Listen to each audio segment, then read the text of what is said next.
Is there a risk that the United States dollar will lose its position as the dominant currency in the world? A couple of weeks ago, France and China just completed the first ever natural gas transaction using the Renminbi, the Chinese currency, instead of the dollar. The quote-unquote BRICS nations are discussing introducing a new reserve currency to the world. What happens with the US dollar as a reserve currency for the world has big implications on the US's influence of the world, the cost of debt, and government spending. Today, we're going to look at how the US dollar became the reserve currency for the world in the first place, what it means for the US economy that it is the dominant currency, what risks exist that the dollar will lose its dominance. We'll discuss the implications of a less dominant dollar should that actually happen. As we talk about the US dollar and whether its position as the predominant reserve currency in the world is in jeopardy, we need to just start with the basics. What is a reserve currency? Reserve currencies are currencies that are not in circulation. They're held by a country's central bank. In the US, we call our central bank the Federal Reserve, but most major economies have a central bank, and most central banks hold reserve currencies because it helps international trade. It also helps countries that hold foreign reserve to stabilize their own currency when needed, and it's generally just seen by most economists in a diversified global economy as a good thing to do to improve trade and commerce. Most countries hold multiple different reserve currencies. Like, there's no real set reserve currency. Every single country can choose which reserve currencies they want to use, but the United States is by far the most dominant reserve currency in the world. And we're going to get into the actual numbers of how dominant it is and whether or not that's changing in just a minute. But for now,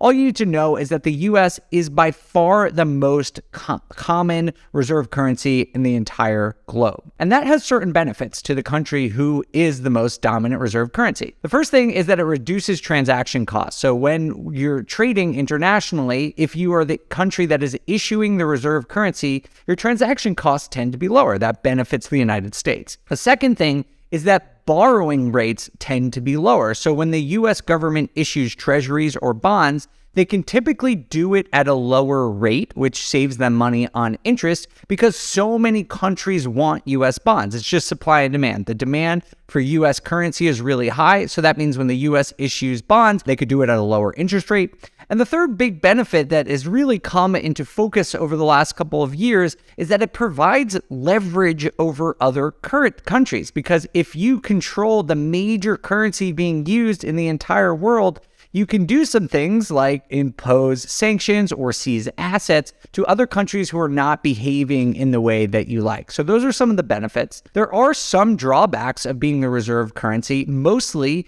because the loose spending and cheap borrowing costs that are associated with being the reserve currency can lead to asset bubbles and large government debts. Both things that we have seen in the last couple of decades in the United States. If you're wondering how the US became the dominant global currency, it goes back all the way to 1944. It's a system called the Bretton Woods monetary system. Towards the end of World War II, the Allies felt good that they were going to win, and they started focusing on how they were going to rebuild the global economy. Leaders from 44 different countries got together in Bretton Woods, New Hampshire, and decided that they were going to figure out a better currency system. This is a fascinating topic, more than I'm going to get into today, but ultimately what they agreed on was that the US would fix the value of the US dollar to gold at $35 an ounce. This basically returned the US to the gold standard, which means that for every single piece of paper money that is printed, there is a corresponding unit of gold actually held by the US government. The US had gotten away from the gold standard during the Depression, and the Bretton Woods monetary system put it back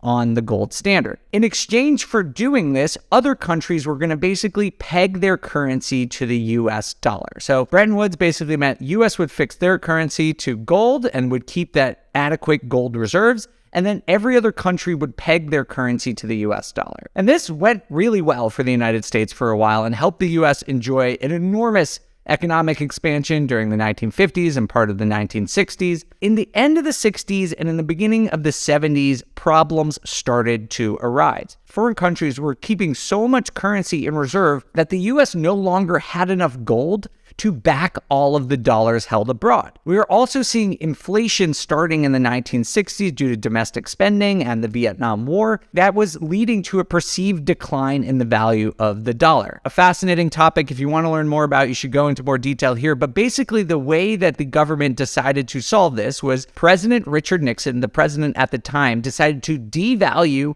the US dollar relative to gold. He said he was just going to do this temporarily, but it basically caused the entire system to collapse because people lost faith in it. As a result, other countries were no longer obligated to fix their currencies to the dollar, and they could basically do whatever they want. Many economists at that point anticipated that the dollar's role abroad would diminish, but instead, in the decades following the end of the Bretton Woods Agreement, the dollar actually became more dominant globally. And this is true for a couple of reasons. First and foremost, the US is the biggest economy in the world, and the size and stability of the US economy makes the US dollar a very good reserve. People were also just kind of used to it and were used to keeping US dollars in reserve, so a lot of countries kept doing it. There was also the so-called petrodollar system, which is an agreement between the US, Saudi Arabia, and other gas-producing countries, where basically all oil and gas transactions, which as you probably know are enormous transactions typically, are only conducted in USDs. They have an agreement that for all those gas transactions and oil transactions,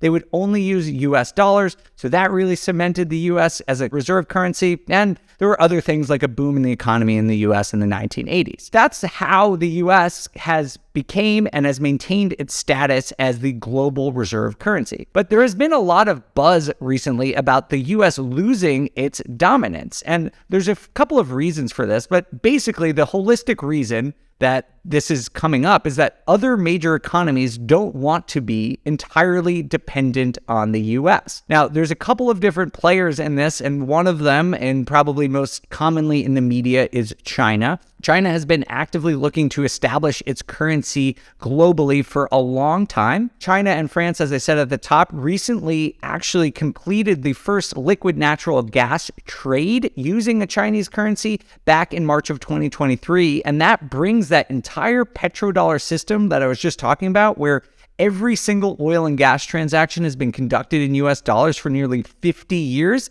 That was the first time that is starting to break down. And so that is really significant. So that's why this has been in the news a lot recently. Another reason it's been in the news is the BRICS countries, quote unquote, which stands for Brazil, Russia, India, China, and South Africa, some of the biggest emerging economies in the country, in the world, excuse me. They announced that they will be developing a reserve currency that won't be dependent on the US dollar or the euro. Just to be clear, this hasn't actually happened yet. They just said that they're going to do that. We've also seen this come up a lot because of the Russia-Ukraine war. In the wake of Russia's invasion of Ukraine, the US government actually seized US dollars reserved worth nearly $300 billion from the Russian central bank. They took basically $300 billion from the Russian central bank. And that is really significant. And basically other governments were looking at this action by the US and saying, we don't want the US to have that power over us. And so they're looking not necessarily to get rid of the dollar, but to at least diversify their currency reserves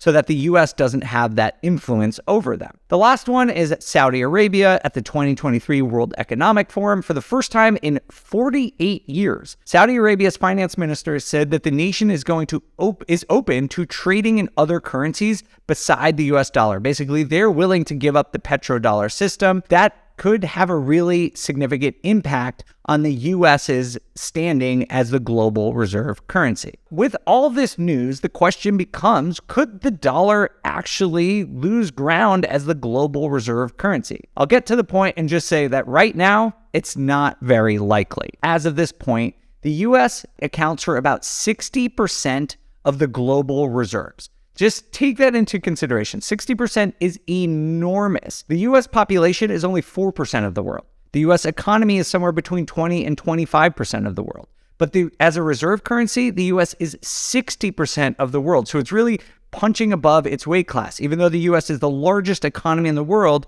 the currency reserve is really disproportionately large. The second biggest reserve currency in the entire world is the euro, and that is at 20%. So 1/3 of that is the euro. And so you see the US and the euro, which are close allies, obviously, account for 80% of the world's currency. That is very, very dominant. Third is Japan, which is 5%, then you have Britain, and then you have China, which is the 5th biggest reserve currency in the world, but it only makes up 3% of global reserves. So at this point, as of this reporting, as of this recording, the US is still hugely dominant. It is worth noting that the US share has come down a bit. It was in 1999 at about 71%. So it has come down a bit to about 59%, but is still 3 times the next biggest and 20 times the amount of China. But of course, this could change. But right now, the real thing that is keeping the dollar cemented as the global reserve currency is that there's not an obvious choice for what currency would replace it. As I said, the euro is the second biggest by far. It's four times bigger than the third biggest. The euro is widely used for trade in Europe, and it's viewed as a very safe, stable currency. But the fact is that the eurozone is made up of a lot of different countries. It doesn't actually have a unified fiscal policy, and that limits its ability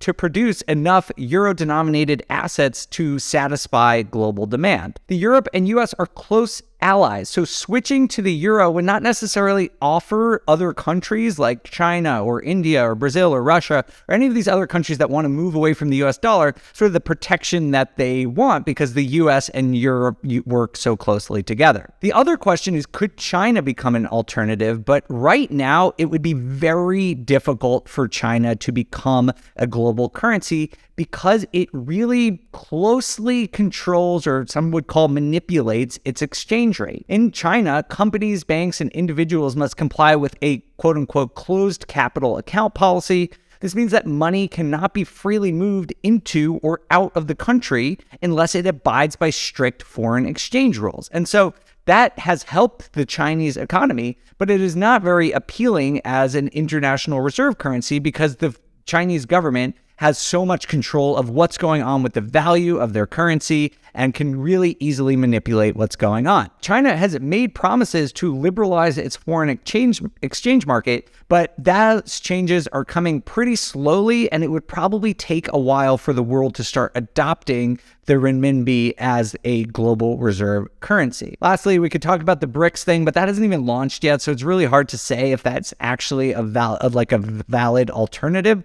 So right now, really, there's just not an immediate threat to US dominance. People are signaling an intention that they want to move away from the US dollar. So many economists, as such, believe that we are heading towards a more balanced reserve system in the future. And although this really isn't my area of expertise, my gut says that that is correct. It seems very unlikely that one country could maintain just complete dominance over reserve currencies for a really long time. And if a lot of major economies have the intention of improving or diversifying their reserve currencies, they are probably going to do that. When that happens is unclear. Like right now, it seems like that could take many, many years, but it is worth mentioning what could happen if ultimately the US share of global currencies does decline. The first thing is that it could increase borrowing costs for the US. As I said at the top, demand for US treasuries lowers borrowing costs for the US government. And so if that changes, borrowing costs could go up. It does also mean that there could be less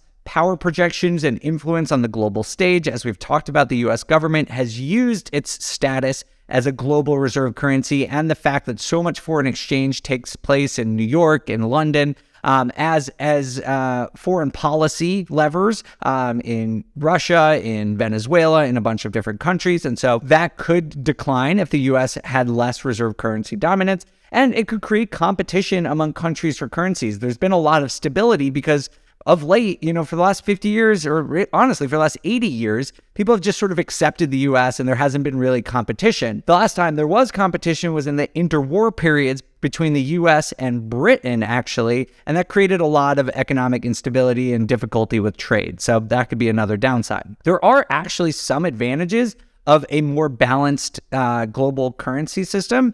And that is basically less dependence on the US dollar would lessen the global impact of US financial issues. We saw in 2008 what happened with the financial crisis, and banks in the United States really led a global financial problem that led to multiple years of recession all across the globe. And that is largely, or at least impacted by the fact that the US dollar is so integrated into almost every economy in the world. And if that was not true, then sort of the interdependence on the US dollar could be reduced. So if the US has a downturn, maybe Europe or Asia or South America or Africa could still continue to have strong growth and help the global economy in general. The second benefit could be it would help lessen trade deficits and trade imbalances, which could, in theory, help the US economy as well. That's basically what's going on with the US dollar right now.